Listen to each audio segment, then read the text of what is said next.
hope you're doing well. Welcome to Readings in Isolation. My name is Saman Giraud and I'll be reading for you the 47th night of 1001 Arabian Nights. I hope you're all comfortable. All right, let's start. Now when it was the 47th night, she said, "It hath reached me, O auspicious king, that when the young lady asked Zat al-Dawahi, by the truth of the Messiah, wilt wrestle with me or dost jest? And she answered, Yea, I will wrestle with thee in very deed. Shah Khan looking on the while, the damsel cried, Rise up for the fall, and thou hast spunk so to do. When the old woman heard this, she raged with exceeding rage, and her body hair stood on end like the bristles of a fretful hedgehog. Then she sprang to her feet, whilst the damsel stood up to her and said, Now by the truth of the Messiah, I will not wrestle with thee unless I be naked, mistress whore. So she loosed her petticoat trousers and, putting her hand under her clothes, tore them off her body, then twisted up a silken kerchief into court shape, girded round her middle, and became, as she were, a scald-head ifrita, or spotted snake. With this she inclined towards the damsel and said, Do thou as I have done. All this time Shah Khan was gazing at the twain and laughing at the beldam's loathly semblance. So the damsel leisurely rose, and taking a sash of Yamani stuff, passed it twice round her waist. Then she tucked up her trousers and displayed 2 calves of alabaster carrying a mound of crystal, smooth and rounded, and a stomach with exhaled musk from its dimples, as it were a bed of Numan's anemones, and breasts like double pomegranates. Then the old woman leant towards her, and the 2 laid hold either of each, while Shah Khan raised his head heavenwards and prayed Allah that the bell might beat the beldam. Presently the young woman got beneath the old woman, and, gripping her waistcloth with the left, and circling her neck with the right hand, hoisted her off the ground with both. Whereupon the old woman strove to free herself, and in so doing fell on her back, with her legs high in air, and her hairy bush between them showed manifest in the moonshine. Furthermore, she let fly 2 great farts, one of which blew up the dust from the earth's face, and the other steamed up to the gate of heaven. Shah Khan laughed till he fell back upon the ground. Then he arose and, bearing his brand, looked right and left, but he saw no one save the old woman sprawling on her back, and said to himself, He lied not who named thee Lady of Calamities. Verily thou knewest her prowess by her performance upon the others. So he drew near them to hear what should pass between them. Then the young lady went up to the old one, and throwing a wrapper of thin silk upon her nakedness, helped her to don her clothes, and made excuses, saying, O my lady Zat al-Dawahi, I intended only to throw thee, and not all this. But thou triedst to twist out of my hands, so Lord to Allah for safety. She returned her no answer, but rose in her shame and walked away till out of sight, leaving the handmaids prostrate and pinioned, with the fair damsel standing amongst them. Quoth Shah Khan to himself, Every luck hath its cause. Sleep did not fall upon me, nor the war horse bear me hither, save for my good fortune. For doubtless this maid and what is with her shall become booty to me. So he made towards his steed, and mounted and heeled him on, when he sped as the shaft speeds from the bow. And in his hand he still held his brand bare of sheath, which he brandished, shouting the while his war cry, Allah is Almighty. When the damsel saw him, she sprang to her feet, and taking firm stand on the bank of the stream, whose breadth was 6 ells, made one bound and landed clear on the farther side, where she turned and cried out with a loud voice, Who art thou, O thou fellow, that breakest in upon our privacy and pastime, and that to hanger in hand, as if charging a host? Whence camest thou, and whither art thou going? Speak sooth, for truth will stand thee in good stead, and lie not, for lies come of villain breed. Doubtless thou hast wandered this night from thy way, that thou chancest upon this place, whence escape were the greatest of mercies. For thou art now in an open plain, and did we shout, but a single shout would come to our rescue 4,000 knights. So tell me what thou wantest, and if thou wouldst only have us set thee on the right road, we will do so. When Sharrkan heard her words, he replied, I am a stranger of the Muslims, who fared forth this night single-handed, seeking for spoil, nor could this moonlight show me a fairer booty than these 10 maidens. So I shall seize them and rejoin my comrades with them.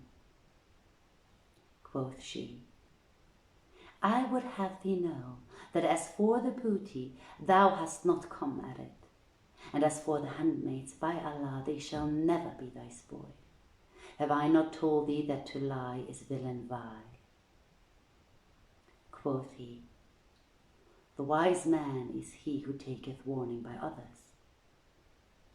Thereupon quoth she, but the truth of the Messiah, did I not fear that thy death would be on my hands, I would shout a shout, should fill the meaty for thee with war steeds, and with men of might, but I take pity upon the stranger.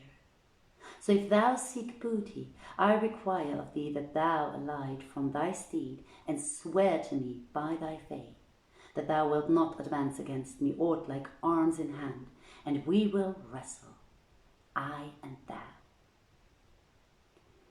If thou throw me, set me on thy steed, and take all of us to thy booty. But if I throw thee, thou shalt become under my command. Swear this to me, for I fear thy treachery. Indeed, it hath become a common saw. Where perfidy is innate, their trust is weakly made. Now, and thou wilt swear I will return and draw near to thee and tackle thee. Answered Sharrkan, and indeed he lusted to seize her, and said in his soul, truly she knoweth not that I am a champion of the champions. Swear me by what oath thou wilt, and by what thou deemest most binding, and I will not approach thee with aught till thou hast made thy preparation, and sayest, draw near that I wrestle with thee. If thou throw me, I have money wherewithal to ransom myself. And if I throw thee, 'twill be booty and booty enough for me. Rejoined the damsel, I am content herewith. And Sharrkan was astounded at her words, and said, and by the truth of the apostle, whom Allah bless and keep, I too am content on the other part. Then said she, swear to me by him whose sprite in body died, and dealt laws to rule mankind aright, that thou wilt not offer me aught of violence, save by way of wrestling. Else mayest thou die without the pale of Al-Islam. Sharrkan replied, by Allah, were a Qazi to swear me, even though he were a Qazi of the Qazis, he would not impose upon me such an oath as this. Then he sware to her by all she named, and tied his steed to a tree. But but he was drowned in the sea of thought, saying in himself, "Praise be to him who fashioned her from dirty water." Then he girded himself and made ready for wrestling and said to her, "Cross the stream to me." But she replied, "It is not for me to come over to thee. If thou wilt, pass thou over here to me." "I cannot do that," quoth he. Then quoth she, "O boy, I will come across to thee." So she tucked up her skirts, and leaping landed on the other side of the stream by his side, whereupon he drew near to her and bent him forwards and clapped palms.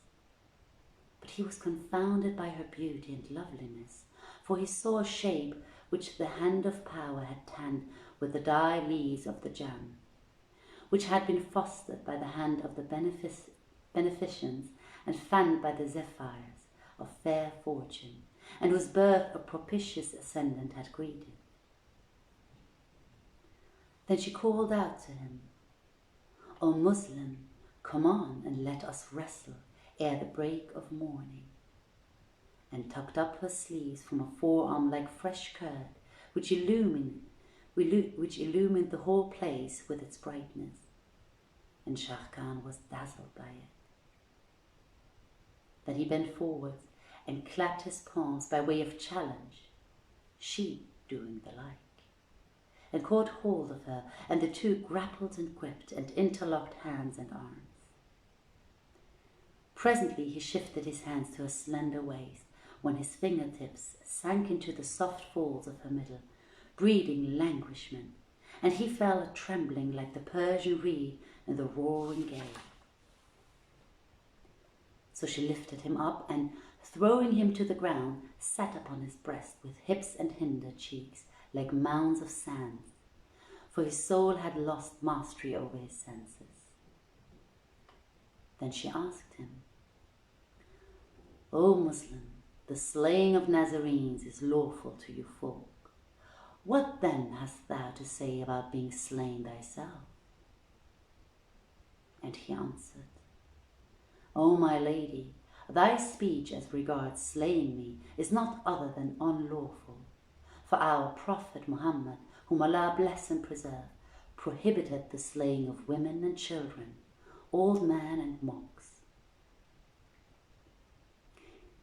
As it was thus revealed to your Prophet," she replied, "it behoveth us to render the equivalent of his mercy. So rise. I give thee thy life, for generosity is never lost upon the generous." Then she got off his breast, and he rose and stood, shaking the dust from his head against the owners of the curved whip, even women. And she said to him, "Be not ashamed. But verily, one who entereth the land of Roum in quest of booty, and cometh to assist kings against kings, how happeneth it that he hath not strength enough to defend himself from one made out of the curved rib?" "'Twas not for lack of strength in me," he answered, "nor didst thou throw me by thy force. It was thy loveliness overthrew me. So if thou wilt grant me another bout, it will be of thy courtesy." She laughed and said, "I grant thee thy request, but these handmaids have long been pinioned, and their arms and sides are weary, and it were only right I should lose them, for haply this next wrestling bout will be long." Then she went to the slave girls, and unbinding them said to them in the tongue of Greece, "Get ye to some safe place, till I foil these Muslims' lust and longing for you." So they went away, whilst Sharrkan kept gazing at them, and they kept turning to look at the two. Then each approached the adversary, and he set his breast against hers, but when he felt waist touch waist, his strength failed him, and she, waxing aware of this, lifted him with her hands swiftlier than the blinding living flash, and threw him to the ground. He fell on his back, And then she said to him, Rise, I give thee thy life a second time. I spared thee in the first count because of thy prophet, for that he made unlawful the slaying of women. And I do so on the second count because of thy weakliness and the greenness of thine years and thy strangerhood.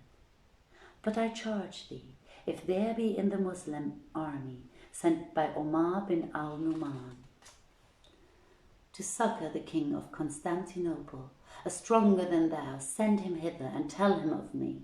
For in wrestling there are shifts and trips, catches and holds, such as the feint or falsing and the snap of fist or first grip, the hug, the feet catch, the thigh bite, the jostle and the leg lock. By Allah, O my lady, quoth Shah Khan, and indeed he was highly angry against her. Had I been Master al-Safdi, Master Muhammad Kemal, or Ibn al-Sadi, as they were in their prime, I had kept no note of these shifts thou mentionest. For, O my mistress, by Allah, thou hast not grasped me by thy strength, but by thy blandishments of thy back part.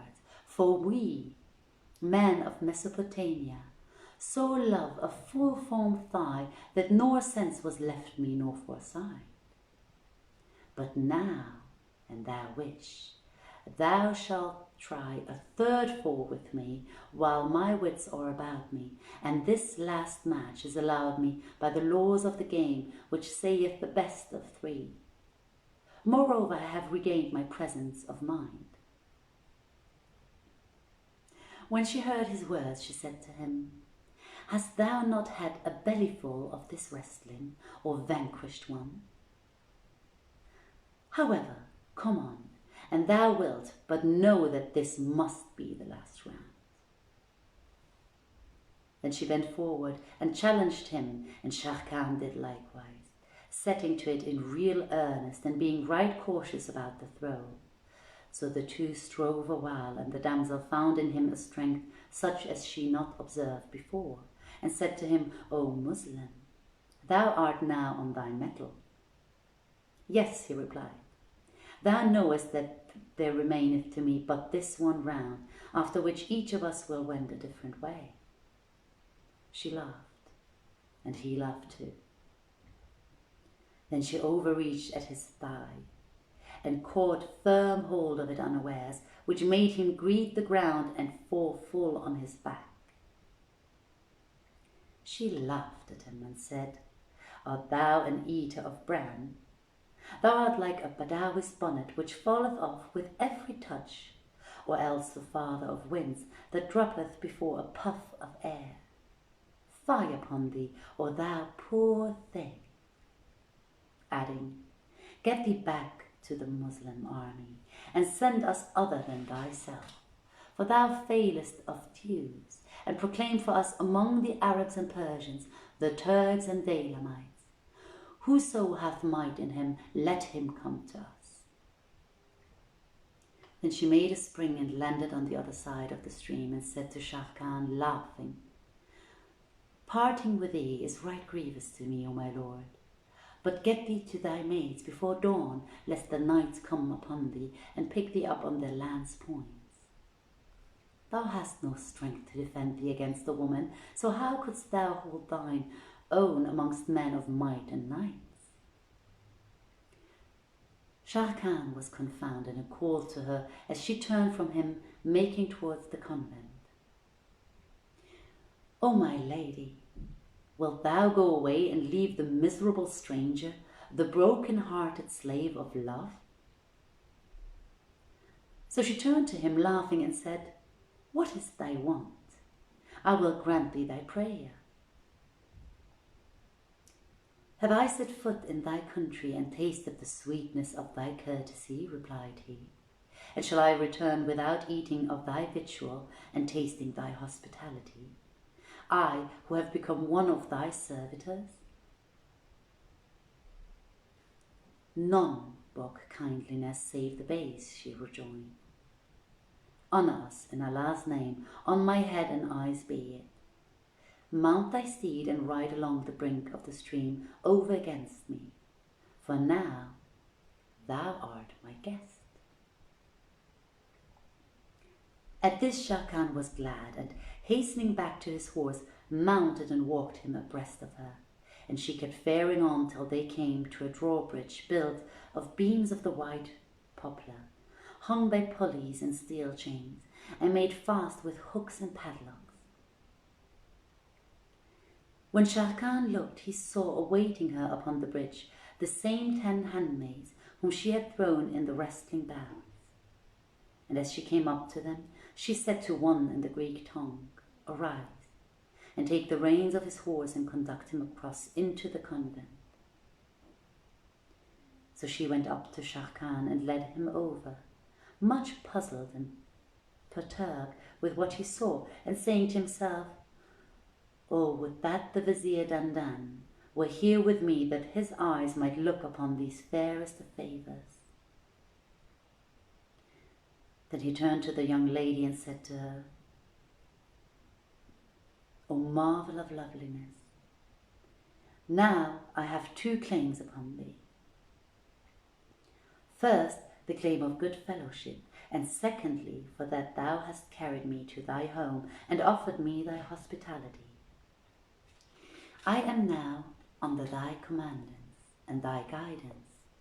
So do me one last favour by accompanying me to the lands of Al-Islam, where thou shalt look upon many a lion-hearted warrior, and thou shalt learn who I am."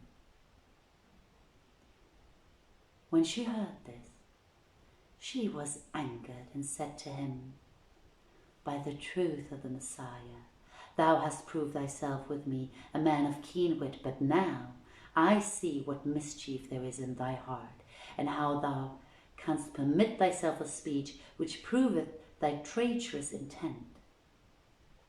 How should I do as thou sayest, when I wot that if I came to that king of yours, Omar bin al-Numan, I should never get free from him? For truly he hath not the like of me, or behind his city walls, or within his palace halls, Lord of Baghdad and of Khorasan, though he be, who hath built for himself 12 pavilions in number as the months of the year, and in each a concubine after the number of the days. And if I come to him, he would not prove shy of me. For your folk believe I am lawful to have and to hold, as is said in your writ, or those women whom your right hand shall possess as slave. So how canst thou speak thus to me? As for thy saying, thou shalt look upon the braves of the Muslims, by the truth of the Messiah thou sayest that which is not true. For I saw your army when it reached our land, these 2 days ago, and I did not see that your ordinance was the ordinance of kings, but I beheld only a rabble of tribesmen gathered together. And as to thy words, thou shalt know who I am. I did not do thee kindness because of thy dignity, but out of pride in myself. And the like of thee should not talk thus to the like of me, even wert thou Sharrkan, Omar bin al-Numan's son, the proudest name in these days. Knowest thou Sharrkan? Asked he.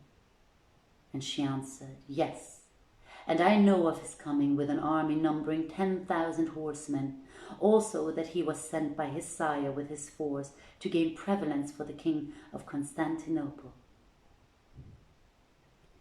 O my lady, said Sharrkan, I adjure thee by thy religion, tell me the cause of all this, that sooth may appear to me clear of untruth, and with whom the fault lies.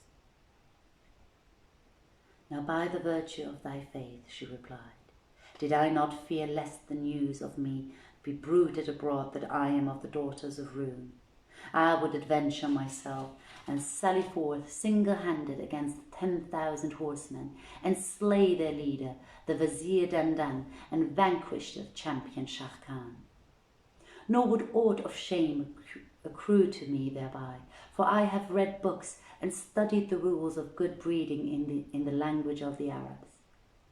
But I have no need to vaunt my own prowess to thee, more by token as thou hast proved in thy proper person my skill and strength in wrestling. and thou hast learned my superiority over other women.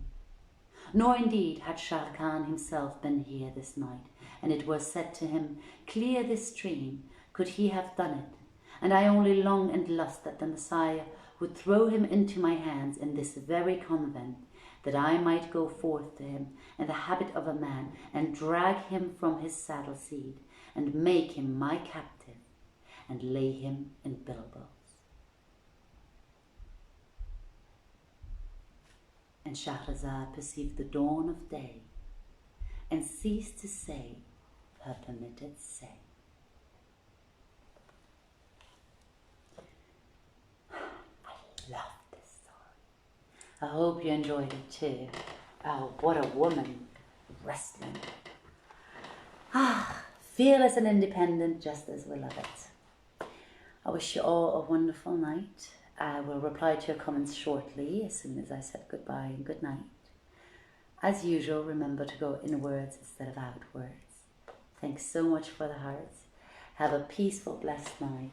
Sweet dreams, and tune in tomorrow when Joanna will be continuing this wonderful story. Have a good night, everyone.